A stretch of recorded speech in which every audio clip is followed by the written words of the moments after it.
The junkyard discovery. The sky was dark and heavy with clouds.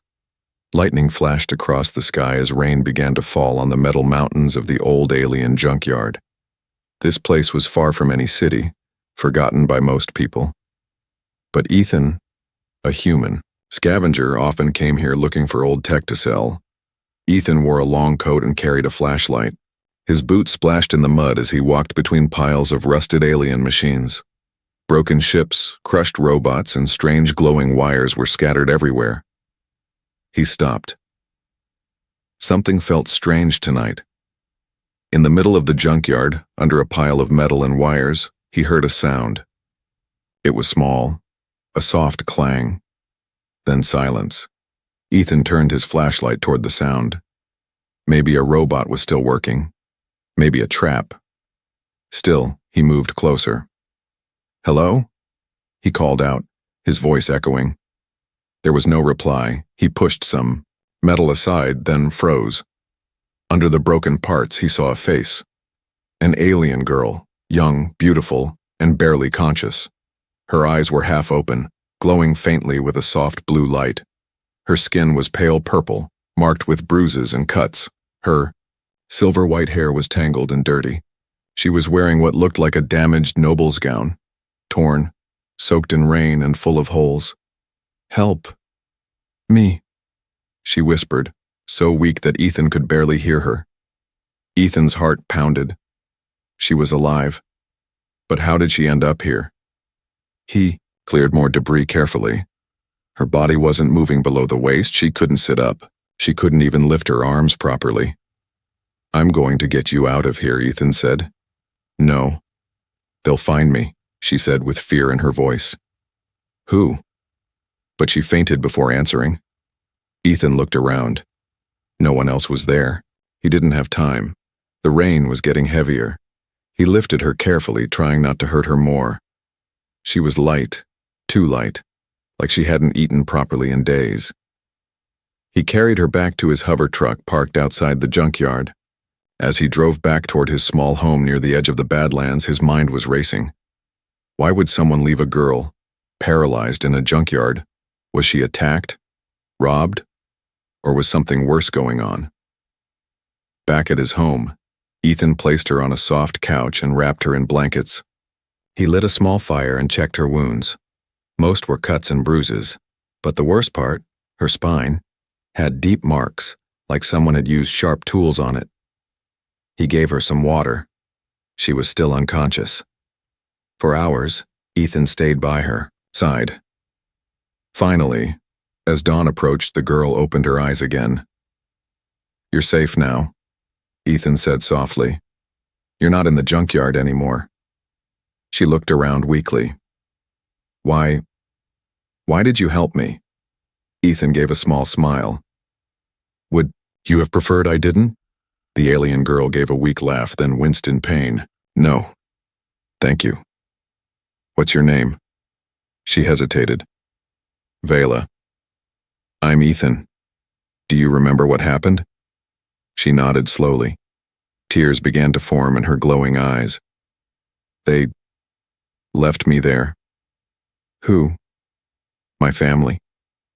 Ethan was silent. He didn't know what to say. Who would leave someone like her injured and helpless in a junkyard to die? "You need to rest now. We'll talk more later," he said gently. Vela closed her eyes, and this time she slept peacefully, but Ethan stayed awake, watching over her.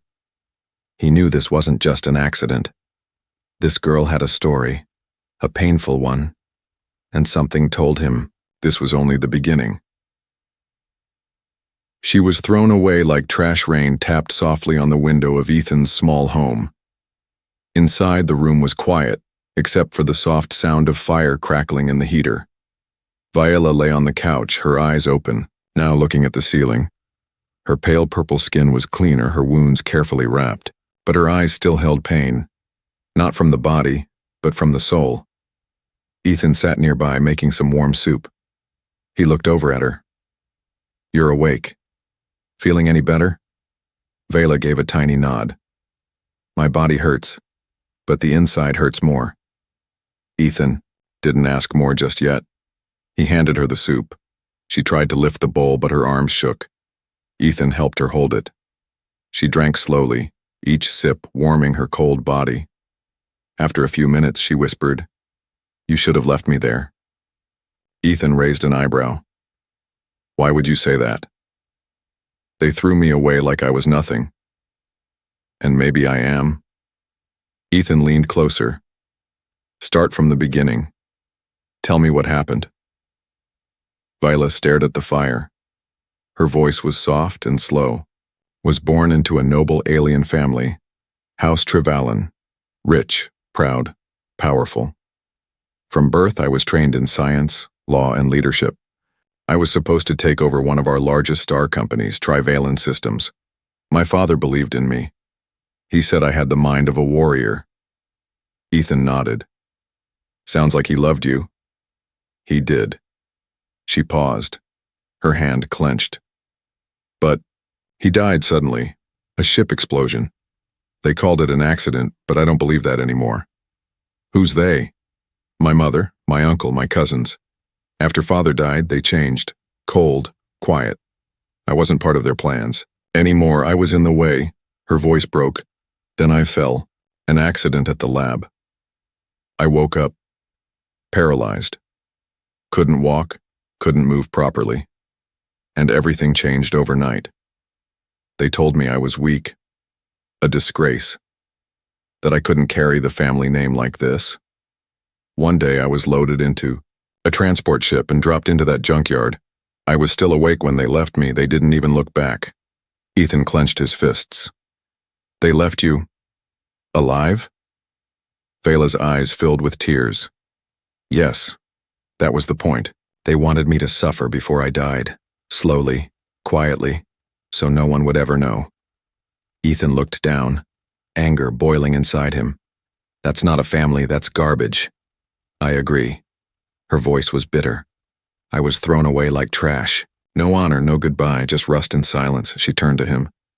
"But why did you help me, Ethan? You don't even know me." Ethan took a deep breath. "Because no one deserves to be abandoned like that. I've seen terrible things on many worlds. But this is cruelty. And if I don't help you, who will?" Vela looked at him for a long moment. Then for the first time she smiled, a small broken smile, but a real one. That night Ethan took out his tools. He was no doctor, but he was good with machines, maybe too good. He began working on something in his garage. A frame. A support system. Something she could use. He didn't know if it would work. But he had to try. Back inside, Viola watched the stars through the window. Her thoughts were heavy, but her heart felt a little lighter. Someone had seen her, not as a burden, not as garbage, but as someone worth saving. The family's secret. The next morning, Ethan walked into the room carrying a strange device. It looked like a mix of old alien tech and human tools, wires, screens, and blinking lights. Vela sat propped up on the couch, wrapped in a warm blanket. She looked at the device with tired eyes. "What is that?" she asked. Ethan placed it on the table. "Something I pulled from the junkyard near where I found you. It was hidden under the same pile you were in. Thought it was just scrap, but it's not." He flipped a switch. The device hummed to life. A small hollow screen blinked, showing encrypted alien messages, files, voice logs, and even a digital signature. Viola stared, her breath catching. "That's my family's internal comm device. Only executives are allowed to use that." "So why was it buried with you?" Viola's hands trembled. She asked for a moment, then used the touch panel to bypass the security code. Even paralyzed, her fingers knew what to do. A message played. A cold male voice echoed in the room. "Phase 2 complete. Viola removed. Status, presumed dead. Transfer of control moving forward. Prepare inheritance papers." The voice was her uncle's. Vela covered her mouth. Her body shook, not from fear but from rage. They didn't just want me out of the way. They wanted to steal my name, my legacy, everything my father built. Ethan leaned forward. They forged your death. They made sure no one would come looking. Vela's voice was hard now. And they buried that comm device with me. To erase the trail. Or maybe someone wanted it to be found. You think someone helped you? Ethan asked. She didn't answer, but in her eyes a fire was starting to burn. Later that night, Ethan showed her a news clip on the screen. It was a recent report from the Trivalent sector. The headline read, "New leader appointed to Trivalent Systems, family united after tragedy." A photo appeared. Viola's uncle standing proudly, smiling. Viola narrowed her eyes. He always wanted the seat. Father never trusted him. Ethan asked carefully, "Why didn't your father name you officially as heir?" "He was planning to," she said, voice quiet. "But he died before he could finalize the documents. All the proof of my right to lead is either destroyed or hidden." Ethan nodded. "Then we find it. We expose them." Vela looked down at her legs. "But I can't move, I can't walk." Ethan stood up, then brought in a metal frame with soft padding and mechanical joints. "Not yet, but I'm building something. A basic exo-frame to support your lower body. It'll take time, but you'll move again." She stared at him in surprise.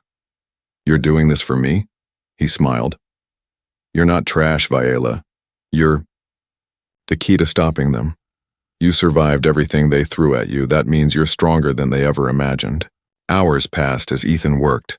Sparks flew in his garage. He soldered joints, tightened wires, and shaped the frame. Meanwhile, Viola searched the comm device for more clues. She found one. A hidden message. Text only. No sender, no ID. "If you read this, you're not dead. I couldn't save you, but I hid this here for you. They'll come again. Be ready," Viola whispered. "There was someone in your family?"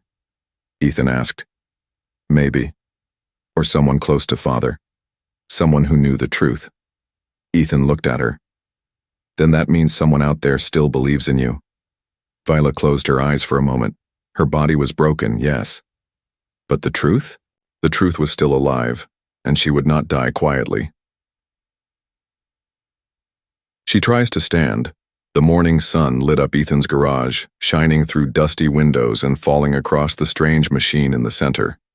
It was a half-finished exo-frame, rough, but full of potential. Sparks flew as Ethan tightened the final bolts. He had barely slept. His eyes were tired, but his hands worked with purpose.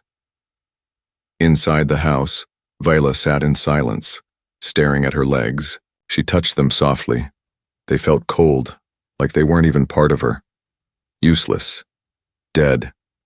But something inside her had changed. She wasn't going to let her story end in a junkyard. Ethan entered and wheeled the frame over. "I call it the Walker frame. It's not perfect, but it might help you stand again if you're ready." Viola didn't speak. Instead, she reached out. Ethan gently helped her into the suit.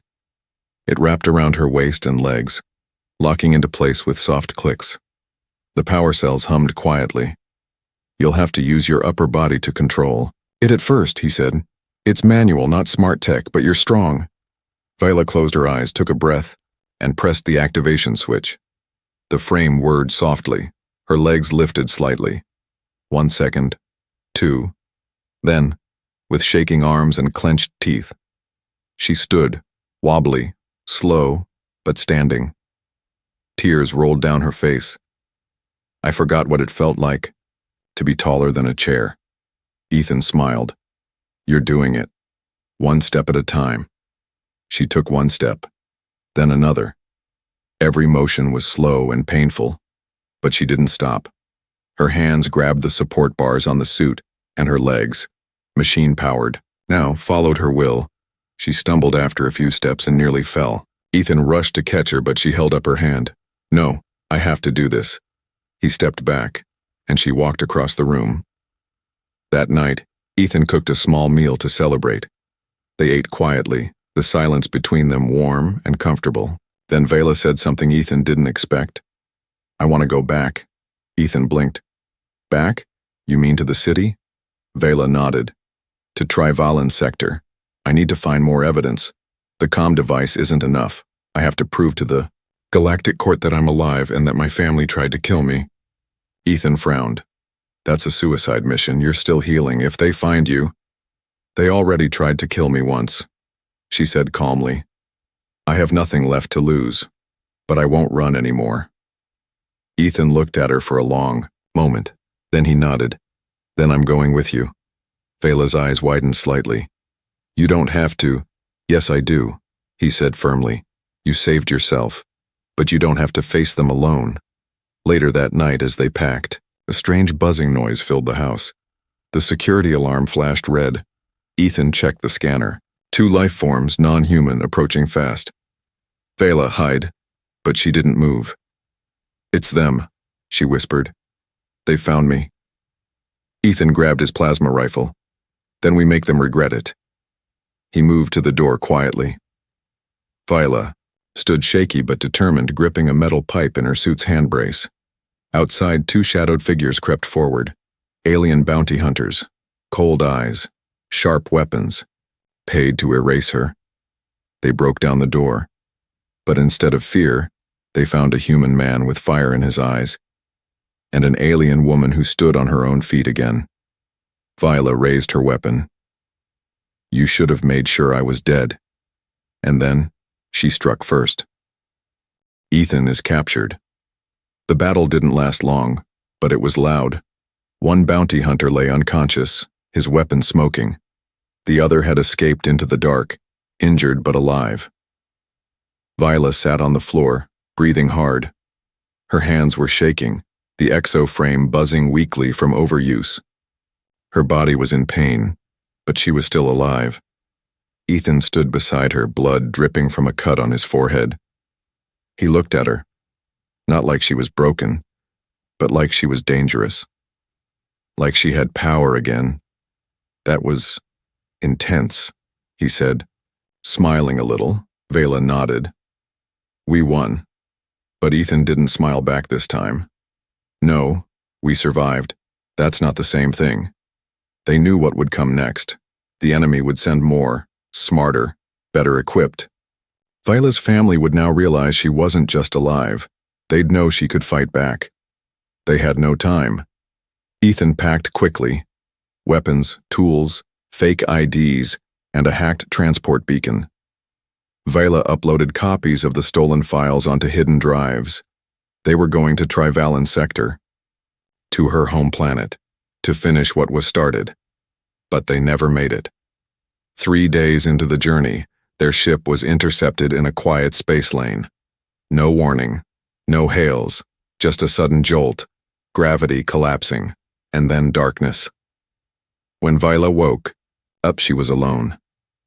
The room was cold. White walls, no windows, and Ethan was gone. Hours later, a screen flickered to life in front of her. A familiar face appeared. Her uncle. His voice was calm, too calm. "Hello, Vela. You've caused quite a mess, I must say. I didn't expect you to survive the junkyard. That was disappointing." She gritted her teeth. "Where's Ethan?" "Safe, for now.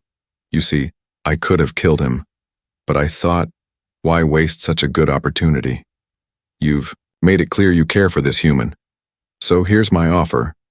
He leaned forward, his cold eyes filling the screen. "Surrender yourself, quietly. Come home. Stop this game. Or we'll deliver his body to you in pieces." The screen went black. Vela sat in silence. Then she screamed. She paced the room. Well, as much as her frame allowed. Her fists clenched. Her mind raced. She had no weapons, no location data, no way to reach Ethan. But she had her will, and she still had the drive hidden in her suit. The one with the stolen messages and death orders. She remembered what Ethan said before they left. "If they ever separate us, trust the stars. There's always a way out." And suddenly she remembered something. The bounty hunter who escaped. He had dropped a small tracker tag on the ship's console. She still had it. Vela opened the back panel of her frame, plugged the tracker into a port, and powered it up. It blinked once, twice, and then, signal found. She wasn't locked in a cell. She was in a fake medical center orbiting one of her family's asteroid bases, and Ethan was being held, just 2 levels below her. Her frame hissed and clicked as she boosted power to the legs. She braced her arms and stood tall. They wanted her. Weak? They forgot she was Trevelyan. But more importantly, they forgot. She was angry. The reckoning. The walls of the asteroid base were quiet. Too quiet. Vela moved through the empty corridors with slow, heavy steps. Her exo-frame was almost out of power, and every movement sent a jolt of pain through her spine. But she kept going, step after step, because she knew Ethan was near. She followed the weak signal from the stolen tracker. Each door she passed was a reminder of what they did to her. They didn't just throw her away. They erased her, but she was done hiding. This time they would see her. A sharp noise made her stop. Footsteps. 2 guards turned the corner. Alien soldiers with glowing helmets and rifles. Vila had no weapons, just a wrench tucked into her frame. They saw her and raised their weapons. She didn't run. Instead, she did something that made them hesitate. She looked them straight in the eyes and said, "I am Vela of House Trevelyan, the true heir, and I am alive." The guards froze. One of them stuttered, She's supposed to be dead." She moved forward, slow but powerful. "You believe in honor, don't you? Or are you just paid cowards who obey traitors?" The older guard looked shaken. He lowered his gun. The younger one panicked and fired. Vila ducked, barely. The shot missed her head by inches. The older guard shoved the shooter back and screamed, "Stand down! That's a royal order!" It worked. Minutes later, she reached the holding cell. The door was sealed, but the older guard used his ID chip to open it. Inside, Ethan lay on the floor, beaten, blood on his shirt, but still alive. He looked up weakly. "About time," he whispered. Vela rushed to him and dropped to her knees. "I'm here. I'm getting you out." Ethan smiled a little. "You look taller." She laughed once through her tears. "Let's finish this." They escaped the base using the older guard's stolen shuttle. Viola flew it herself, shaking, injured but determined. As they broke through orbit, she opened a secret channel to the Galactic Court, to the press, to the entire Noble Council. She uploaded everything, voice recordings, proof of the forged death report, her uncle's order, to have her killed, every lie, every betrayal, broadcasted galaxy-wide. 3 days later, the storm hit. The news reached every screen across the star systems. The Trevelyan family was thrown into chaos. Public anger exploded. Their stock crashed. Protesters stood outside their gates, and at the heart of it all, Vela's face. No longer forgotten, no longer broken, but standing. She returned home, not as a victim, but as a reckoning. Her uncle was waiting in the grand hall of the estate. He wore fine clothes and a false smile. "You look well," he said. "I must say I'm impressed you made it this far." Viola walked toward him. Every step of her exoframe echoed like thunder in the quiet hall. "I'm not here to impress you," she said. "I'm here to end this." Guards surrounded the room, but they didn't move. They had seen the broadcast. They knew the truth now. She raised her voice. "I was betrayed. My father was murdered. I was left to die. But I survived," she turned to the guards, "and I demand justice." There was a moment of silence. Then the guard stepped aside. Her uncle paled. By nightfall, the noble court had declared her the rightful heir of House Trevelyan. Her uncle was arrested for attempted murder, fraud, and conspiracy. Many who helped him were stripped of their power, and Vela? She didn't take the throne out of pride, she took it to protect others like her. She stands on her own. The royal chamber of House Trevelyan had never felt this cold. Tall crystal walls stretched high above the grand hall, where nobles from across the galaxy had gathered. Their fine robes shimmered, their whispers echoed, and their eyes, all of them, watched a single figure move slowly down the aisle. Viola. She walked with power, not from her broken body, but from the machine frame that hummed quietly around her legs. Her steps weren't perfect, she still wobbled, still winced, but she stood, she moved, and above all, she refused to bow. Her long cloak trailed behind her, bearing the house crest, restored. At her side stood Ethan, dressed in simple gear, his wounds still fresh but healing. He didn't walk ahead of her or behind her. He walked beside her. At the far end of the hall, the High Judge of the Galactic Council raised her hand. The whispers died. Silence fell like snow. Viola of House Trevallen, the judge said, you were declared dead, but your survival and the truth has shaken the foundation of this noble house. You now stand in judgment not only of your enemies, but of yourself. Vela looked up.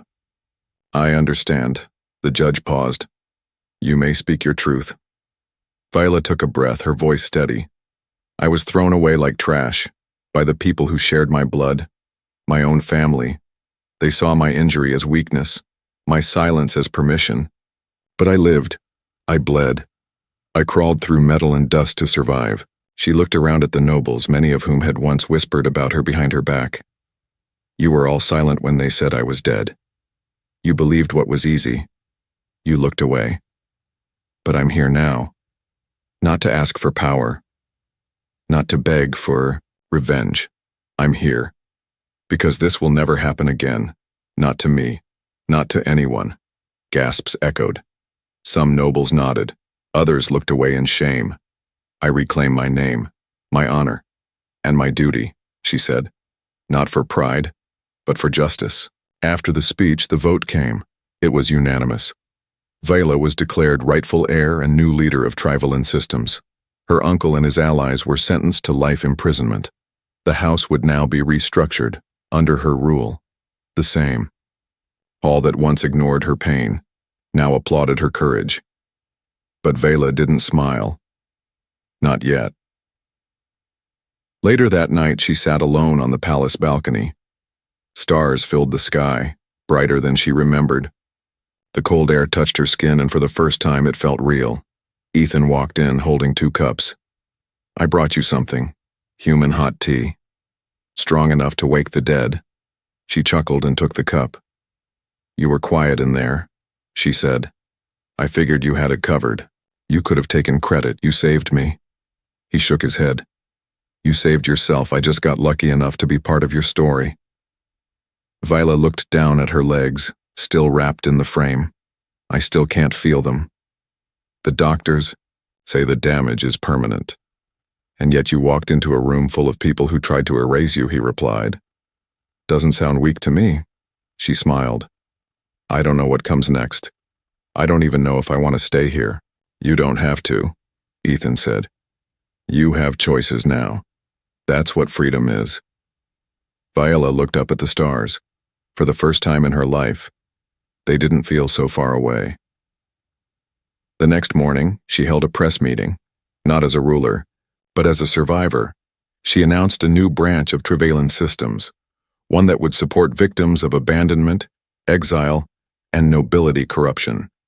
She named it Project Rise. She also announced she would step down from day-to-day control, placing it in the hands of honest engineers and citizens, people who deserved it more than the bloodline ever had. Reporters asked her, What will you do now, Lady Vela? She looked to the side, at Ethan, then back at the crowd. Live, she said. For the first time, I will live. 6 months later, on a quiet frontier world, a transport ship landed in a wide field of red grass. Ethan stepped down first, helping Viola carefully climb down using her new lighter frame, sleeker, easier to move in. It still clicked when she walked, but it no longer looked like armor. It looked like freedom. They had come to build something new, a small clinic, a repair lab, a school, not for nobles, but for the forgotten. Children ran around the grass. Aliens of many species smiled as Viola passed. They didn't bow. They didn't fear her name. They simply respected her because they knew she had been broken, she had been betrayed, and still, she stood,